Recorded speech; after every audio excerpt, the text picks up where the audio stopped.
ముఖ్యంగా ఈ యొక్క 3 విషయాలు జాగ్రత్తగా గుర్తుపెట్టుకోండి. యువత స్టూడెంట్లు అందరూ కూడా మీకు చాలా చక్కటి ఒక మంచి ఉత్సాహం వచ్చే మెసేజ్. అలాగే ఈ వీడియో చూస్తున్న వాళ్ళు తప్పకుండా షేర్ చేయండి, లైక్ చేయండి. ముఖ్యంగా ఒకటే చెప్తున్నానండి, పిఠాపురానికి చెందిన వ్యక్తి 1,05,06,00,000 రూపాయలకి ప్యాకేజీ తీసుకోవడం జరిగింది. జాబు టైలర్ కుమారుడు. అలాగే 26 ఏళ్ళ యువకుడు ఐఐటిలో ఒక్క రోజులోనే 77 కోట్లు సంపాదించాడు. అంటే ఇది పిఠాపురం చెందిన ఒక యువకుడు ఏకంగా ₹1,00,00,000 ఉద్యోగం సాధించాడు అంటే తప్పకుండా అండి, మీరు చూస్తున్న వాళ్ళ దాంట్లో చాలామంది గొప్పవాళ్ళు ఉన్నారు. దయచేసి అర్థం చేసుకోండి. మీ తల్లిదండ్రులు ఇప్పుడు టైలర్ కొరకు అంత గొప్పవాడయ్యాడు మేము అవ్వలేమా అంటే కాదు. ఒక టాలెంట్ ఎవరి సొత్తు కాదు. మీరు నిజంగా మీ దృష్టి ఫోకస్ మీ భవిష్యత్తు మీద పెడితే తప్పక ఇలాంటి విజయాలు మీరు సాధించుకుంటారు. ఎందుకంటే తల్లిదండ్రులు లక్షలు ఖర్చు పెట్టి మిమ్మల్ని చదివిస్తున్నారు. ఎంతమంది వాళ్ళ కష్టానికి తగ్గ విలువగా చదువుకుంటున్నాం అన్నది మిమ్మల్ని మీరు ప్రశ్నించుకోండి. మిమ్మల్ని మేము అనడం కాదు, పేరు పెట్టి మిమ్మల్ని తిట్టడం కాదు. తల్లిదండ్రులు మమ్మల్ని రాత్రనక పగలనక కష్టపడి మాకు సంపాదించి మమ్మల్ని ఇంత స్థాయిలో చదివించుకుంటూ వాళ్ళ చెమటని మనకి ఒక ముందుకు తీసుకెళ్ళడానికి ఒక మంచి స్థాయిలో వాళ్ళ చెమటనే రక్తాన్ని చెమటగా మార్చి మిమ్మల్ని చదివిస్తున్నారు కదా. మీరు ఎంతమంది వాళ్ళ పడ్డ కష్టానికి తగ్గ చదువుకుంటున్నారు అన్నది ప్రశ్నించుకోండి. సినిమాలు డ్రామాలకని వేరే అమ్మాయిలతో డేటింగ్లని కొందరండి, అందరూ అనట్లేదు. అలాగే ప్రతి ఒక్కరు కూడా చదువులు పక్కబెట్టి చదువులు ఎగ్గొట్టి ఎలాగ బయటికి పోదామని ఆలోచించడం కానీ, స్నేహితులతో షికారులు అని సమయం వృధా చేసుకొని పిచ్చి పిచ్చి రీల్స్ చేస్తూ, మరి అదేవిధంగా ఎంతమంది భవిష్యత్తుని అంటే మేమంటే ఒకటి చెప్తున్నానండి, రీల్స్ అనేది మేము ఫీల్డ్ ప్రకారం వెళ్తే ఒక 5 నిమిషాలు 10 నిమిషాలు మీతో మాట్లాడి మొత్తం 24 అవర్స్ దీంట్లోనే మేము నిలబడం. ఎందుకంటే మాకంటూ పర్సనల్ ఫీల్డ్లు, మా ఒక వ్యాపారాలు, మా వృత్తులు, మా ఒక బిజినెస్లు మేము వెళ్ళిపోతుంటాం. చదువుకునే విద్యార్థులు చదువు పక్కబెట్టి మీరు రీల్స్ చేసుకుంటూ అలాగే ఉపయోగాలని చేసుకుంటూ తల్లిదండ్రులు పడ్డ కష్టాన్ని పక్కబెట్టి మీరు చదువుకునే వాళ్ళు మరి ఎంతమంది ఉన్నారో కామెంట్ రూపంలో పెట్టండి. వాళ్ళకి తగ్గ కష్టం నిజంగా తల్లిదండ్రులను పిల్లల్ని పెంచడం ఎంత కష్టం అన్నది ఈ జనరేషన్లో ఇప్పుడే కొత్తగా పెళ్ళైన వాళ్ళకి, పిల్లలు పుట్టిన వాళ్ళకి వాళ్ళు చూస్తున్న మంచి చెడు పిల్లల మీద ఎంత ప్రేమ ఇస్తున్నారు అన్నది అంతకు మించి 1000 రెట్లు ప్రేమ మీ తల్లిదండ్రులు మీకు ఇచ్చారు. మిమ్మల్ని ఇప్పటికీ వాళ్ళ రక్తాన్ని చెమటగా మార్చి చదివిస్తున్నారు. ఏ వృత్తి కావచ్చు, వ్యవసాయం కావచ్చు, జాబులు కావచ్చు, ఏదైనా కావచ్చు. తల్లిదండ్రి అంటే మనకి దైవం. వాళ్ళకి 2 చేతులైతే ఎప్పుడు నమస్కరించాలి.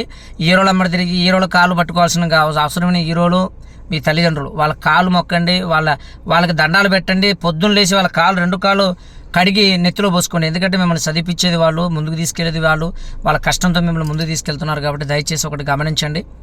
ఈ జాబ్ ఎలాగైతే పిఠాపురం చెందిన వ్యక్తి 1,06,00,000 ప్యాకేజ్తో చేసుకున్నారో, మరి ఐఐటీలో ఇంకొక వ్యక్తి ఏకంగా ఈ ఇన్ని కోట్లు ఎలా సంపాదించాడు అన్నది మనం ఎంతవరకు మనం కష్టపడుతున్నాం, ఎంతవరకు. కానీ ఒక్కటి మాత్రం గుర్తుపెట్టుకోండి, కష్టపడే ప్రతి ఒక్కడికి భగవంతుడు ఎప్పుడు తోడే ఉంటాడు.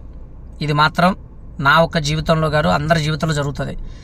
ఎవరైతే సాకులు చెప్తూ పక్కన వాళ్ళు మోటివేషన్ చేస్తున్నా వాళ్ళని పక్కకు పెడుతూ నువ్వు చెప్తే నేనేంటనా అనుకున్న వాళ్ళు బాగుపడే చరిత్ర లేదు. ప్రతి మనిషి నాతో పాటు నాకు ఎన్ని తెలిసి ఉండొచ్చు, నేను నిత్య విద్యార్థిని, మీరు నిత్య విద్యార్థులే, మనందరూ నిత్య విద్యార్థులమే. మనకున్న జీవితం జస్ట్ 60 సంవత్సరాల మొత్తం లేదు తెలీదు.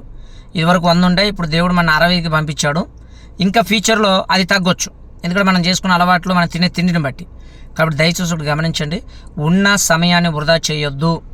నేను ఈ వీడియో కూడా వృధా చేసి 5-6 నిమిషాలు ఎందుకు పెడుతున్నాను అంటే కొందరైనా మారుతారని. నా ఫీల్డ్ నేను చూసుకుంటా, నాకు ఇంకా టైం ఉంది నా ఫీల్డ్కి, అయినా మీకు మోటివేషన్ చేయాలి, 10 మంది నా వల్ల మారాలి అని పెట్టుకోవడం తప్ప వేరే విషయం కాదు. ఇలాంటి మీకు మంచి మంచి సబ్జెక్ట్ చెప్తూనే ఉంటాను నా సమయం వెచ్చించుకొని. మీరందరూ కూడా దయచేసి ఫోకస్ పెట్టండి. మీరు కష్టపడే వాళ్ళు మీ సమయం చూసి రీల్స్ చేసుకోండి, వృత్తిని పక్క పెట్టద్దు. అలాగే కష్టపడుతూ ఇంకా ఏ స్థాయికి రాని వాళ్ళు మీరు చదువుని పక్క పెట్టి జాబులను పక్క పెట్టి మీకు రాకపోయినా మీరు ఈ విధంగా చేయడం మాత్రం కరెక్ట్ కాదు అని మిమ్మల్ని నేను తెలియపరుస్తూ, జాబులు మీరు కొట్టగలరు, మీరు సాధించగలరు. దయచేసి మంచి మనసుతో నేను చెప్పిన ఒక మంచి మాటను మీరు గౌరవించుకుంటారని కోరుకుంటున్నా. ముఖ్యంగా మీ హీరోలు ఎవరు కాదండి, తల్లిదండ్రులు. మీ భార్య అయినా కూడా మధ్యలో వస్తుంది, కానీ జీవితాంతం మనతో ఉంటుంది. పుట్టిన నుంచి లాస్ట్ వరకు ఉండేది తల్లిదండ్రులు. వాళ్ళ కేరప్తోనే మనం బతుకుతున్నాం. కాబట్టి వాళ్ళ ద్వారా ఏ తల్లిదండ్రులు ఇబ్బంది పెట్టద్దు, వాళ్ళ కష్టాన్ని గుర్తించండి.